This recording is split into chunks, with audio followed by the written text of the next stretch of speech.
गायन के द्वारा मेघ राग गाते थे। जब जिस वक्त मेघ राग को अलापता था संगीतज्ञ तो बादल छा जाते थे, बरसात होने लगती थी।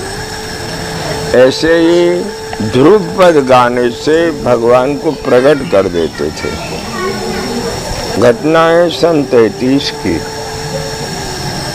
मैं मात्र गया था अहमदाबाद के पास में, जहाँ भगवान कपिल मुनि का जन्म हुआ है। वो मात्र गया है, उसको सिद्धपुर बोलते हैं। अहमदाबाद से जब दिल्ली रूट पर आते हैं तो उस रूट पर महसान आता है, सिद्धपुर है, बिंदु सरोवर है वहाँ। वहाँ से मैंने किन्हीं के मुख से श्रीनाथ जी की महिमा सुनी। तो मन हुआ श्रीनाथ जी के भी दर्शन कर लें। हम गाड़ी में बैठे हुए,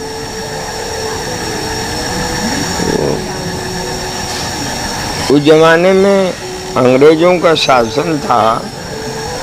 फर्स्ट क्लास की टिकट सबको नहीं मिला करती थी, अंग्रेजी लोग बैठ सकते थे, या जिन संतों के आगे हिज होलीनेस लिखा रहता था, जो भारत के सम्माननीय 10-20 संत थे, उनको वो फर्स्ट क्लास मिला करता था। फर्स्ट क्लास का वो डब्बा में हम बैठे हुए थे।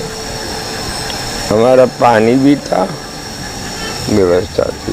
आगे चलकर एक स्टेशन पर एक महात्मा आए, बड़े तंदुरुस्त थे। उम्र होगी 60-65 वर्ष की। लंगोटी, एक ऐसे कटी वस्त्र लगा रखा, एक सोटी कमंडल। आए तो हमारे कंपार्टमेंट, योग की बात है, कौन सा स्टेशन आया तो मैं दरवाजे के पास में आया तो महात्मा मेरे सामने आए। तो मेरे से कहने लगे, महाराज जी भिक्षा करनी है। उस जमाने में क्या था कि वो मूंज के मूड़ा होते थे बड़े बड़े, उनमें वजन नहीं होता था, और यहाँ बगल में लगा के और थाली सिर पे रख कर के पूरी सब्जी और कोई लड्डू वड्डू ऐसे वो बेचा करते थे, डब्बे डब्बे।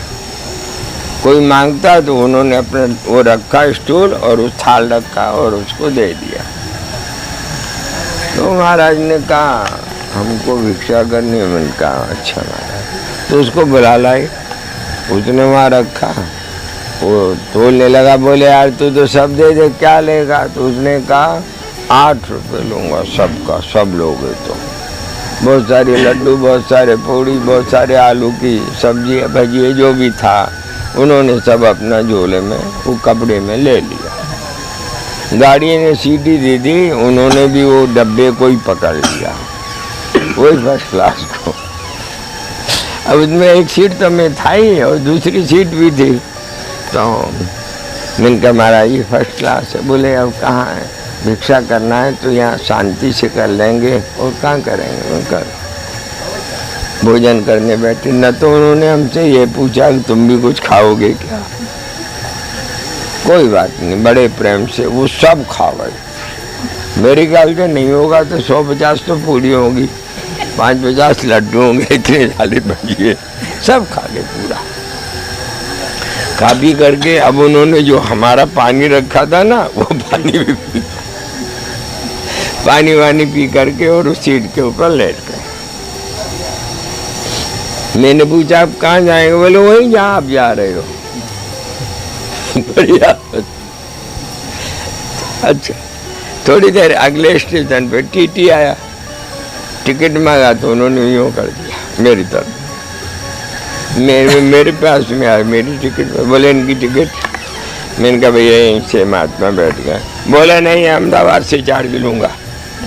अरे मैंने कहा भैया यहीं बैठे हैं, यहाँ से यहाँ के बना दी, इनको पूछ ले कहाँ जाएंगे। बोले नहीं अहमदाबाद से वसूल करूँगा।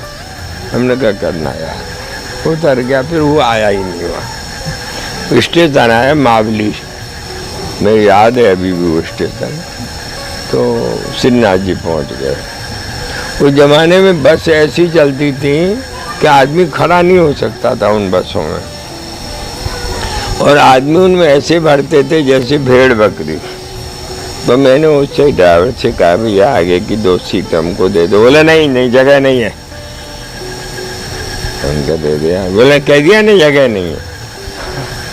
और उसमें जो आदमी भेड़ बकरी जैसे भरे हुए थे, देख कर ही मेरा तो जी घबरा गया। मैं कभी बैठा भी नहीं था ऐसी बस में। तो वो मेरे से क्या कहते हैं, बन गए सालों को मोटर चाहिए। बहुत मेरी माँ को गाली दी। लाओ तुम्हारा झोला, यही तो है श्रीनाथ जी, कोई दूर है क्या, अभी पहुंचते हैं 2 मिनट में। चल दिए। वो मोटर आगे चलकर खराब हो गई। तो सब यात्री बाहर बैठे, मोटर कर रहा था। मैंने उस ड्राइवर से कहा, मैंने कहा हमको बिठा ले यार, आगे तो तेरी मोटर चल जाएगी। अरे बोले महाराज बैठो बैठो बैठो, आगे की सीट सब हमको कर दी, दोनों बैठ गए, साली गाड़ी भी चलती। वहाँ पहुँचे तो जहाँ गाड़ी का अड्डा था वहाँ उतर के वहाँ बड़े बड़े पीपल के झाड़ थे। तो वहाँ पीपल के झाड़ पे जाकर के और खड़े खड़े पेशाब करने लग गए पीपल के ऊपर। हट, कहाँ क्या ब्रह्मा ब्रह्मा समझते नहीं। अब ऐसे धौंस जमा रहे तो पेशाब की धारा पैर पैरों पर गिरना ही था। वो तो उधर हट, कहाँ विष्णु विष्णु शंकर, हट, समझता नहीं। बाद में पेशाब करके मेरे यार दूर रहना हमसे, तुमको शर्म नहीं लगती पीपल के ऊपर पेशाब करते हो, खड़े खड़े पेशाब कर रहे हो, कैसे साधु बन गए तुम यार। अरे बोले क्या हम अशुद्ध हो गए। मैंने कहा अशुद्ध नहीं तो क्या शुद्ध हो गए क्या, दूर हमको नहीं छूना। अब चले वहाँ से, बड़ी बड़ी मीठी मीठी बातें रास्ते में करते जाए। अच्छा वहाँ पहुँचे तो वो तो मेरा पिंड छोड़ा ही नहीं उन्होंने। किसी से हमने कहा भाई कोई जगह अच्छी हो ठहरने की बताओ। तो वहाँ एक धर्मशाला बड़ी थी, उसमें बीच में बड़ा तालाब था, पानी पीने के लिए अच्छी व्यवस्था थी। वहाँ जाके ठहर गए।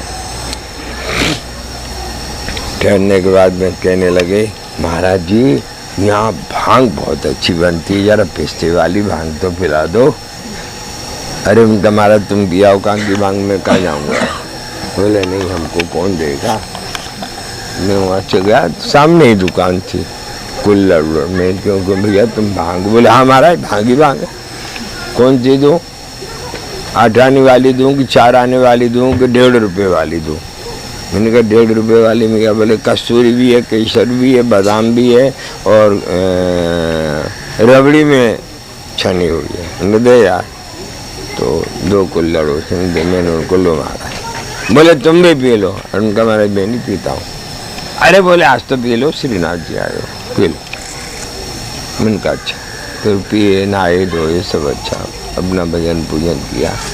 फिर मेरे से कहते हैं वो ठाकुर जी का भोग लगेगा, अभी भोग ले आना अपना, और एक काम करना थोड़ा ज़रा नमक मिर्ची भी लेते आना। ठाकुर जी के भोग में जो है ना नमक मिर्ची नहीं डालते हैं, तो वहाँ छोटे भगवान का भोग लगते हैं तो नमक मिर्ची वाला का मिठाई ज़्यादा।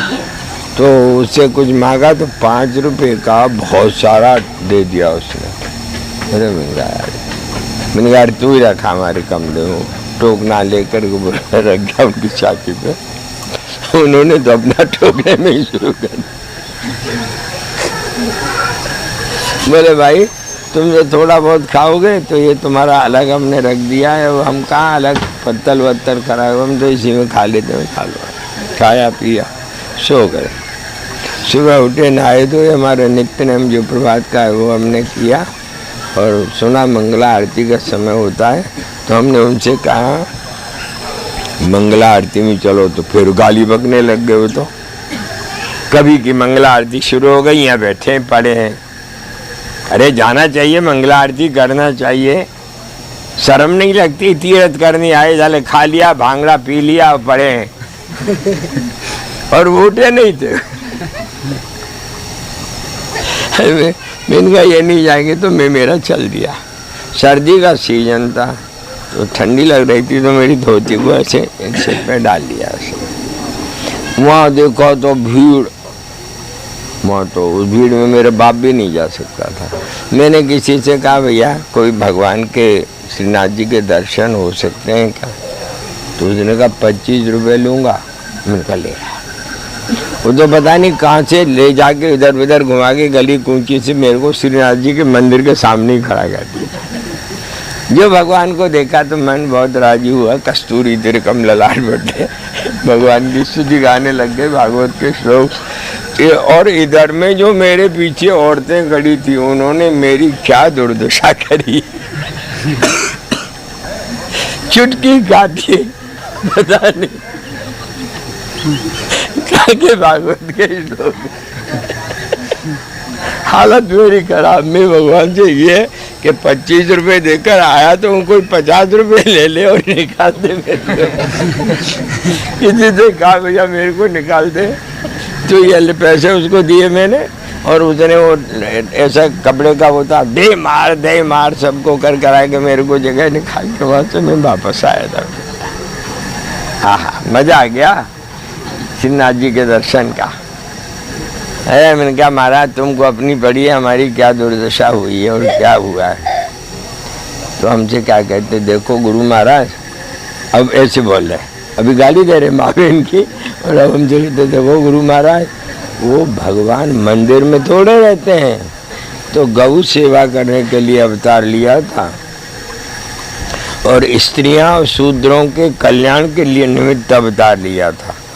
इसलिए गरीब लोगों में ही रहे थे। नहीं तो तुम कह रहे थे औरतों का वेदों में अधिकार नहीं, यज्ञ में अधिकार नहीं, फलाने में अधिकार नहीं, तो इस सब को बताने के लिए भगवान ने अवतार लिया। वो गौ चराने जाते हैं, यहाँ से जो गौ चलेंगी ना तो मेरे संग चलना, मैं वहाँ तुमको दर्शन करा लाऊंगा। अच्छा महाराज। तो 8-9 बजे वहाँ तो बड़ी बड़ी गौएँ थी श्रीनाथ जी की। तो गऊ चली, बोले चलो गऊ आ गई। अब 100-200 से गऊ हैं, बहुत अच्छी अच्छी गऊ हैं। चलेगा अब उनके पीछे पीछे। तो आगे यूँ टेकरी जैसी आ गई, घास भी हरी हरी हो रही थी और वहाँ पानी भी बह रहा था। वहाँ जा कर के ये पद जो ए ही मुरारे ध्रुव पद है, सखियाँ बुला रही हैं भगवान को, आ जाओ ना, तुम्हारी सौगंध तुमसे कुछ मांगेंगी नहीं, केवल दर्शन करेंगी, चरण दबाएंगी। ऐसी पुरानी याद कर रही हैं ब्रजबालाएं, ऐसे गा रहे। तो थोड़ी देर उस टेकरी के ऊपर मैंने क्या देखा, भगवान ऐसे यूँ इस मुद्रा में खड़े हैं, मुरलियों हैं और गाय एक एक गाय करके सब गायों चल रहे हैं। बोले गायों को नाम ले लेकर पुकार रहे हैं। वो गाते ही ऐसे सुंदर स्वर में इस पद को गाया उन्होंने, मन मेरा मुग्ध हो गया। भगवान को जैसे साष्टांग प्रणाम किया, बोले देखा, और फिर वहां से चित्त बड़ा आनंदित हुआ। मन ने सोचा ये सिद्ध पुरुष तो है ही है, क्योंकि इतना टोकना भर के इन्होंने खाया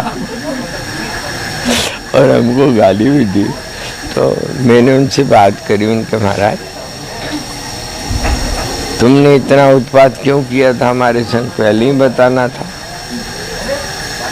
बोले देखो भाई, हमने बहुत दिन जिए और ये सोटी कमंडल और कटी वस्त्र के अलावा कोई चीज रखी नहीं, और ऐसे ही दुनिया में घूमते फिरे हैं हम सोच रहे थे कभी कोई साधु मिल जाए, हमको कोई साधु मिला नहीं। तो हमको सपना आया एक दिन कि तेरे को ट्रेन में साधु मिलेगा। तो बोले हम ट्रेन में आए और तुम मिल गए, तो तुमको देखकर मन बड़ा राजी हुआ। हमको महान आश्चर्य ये बात का है कि हम तुमको गाली दे रहे, तुम्हारी माँ को भी गाली दे रहे थे और तुम फिर भी हमको लड्डू खिला रहे थे। तो हम तुमसे ये जानना चाहते हैं कि ये क्षमता तुम में कहाँ से आई कि हम माँ की गाली पे तो सबके हृदय में क्रोध पैदा हो जाता है, तुम में क्रोध क्यों नहीं पैदा हुआ। मैंने महाराज आपका आशीर्वाद है, जब से वो इतना साल हो गए मैं रोज गाता हूँ इस पद को महापुरुष का, और है बड़ा चमत्कारी पद।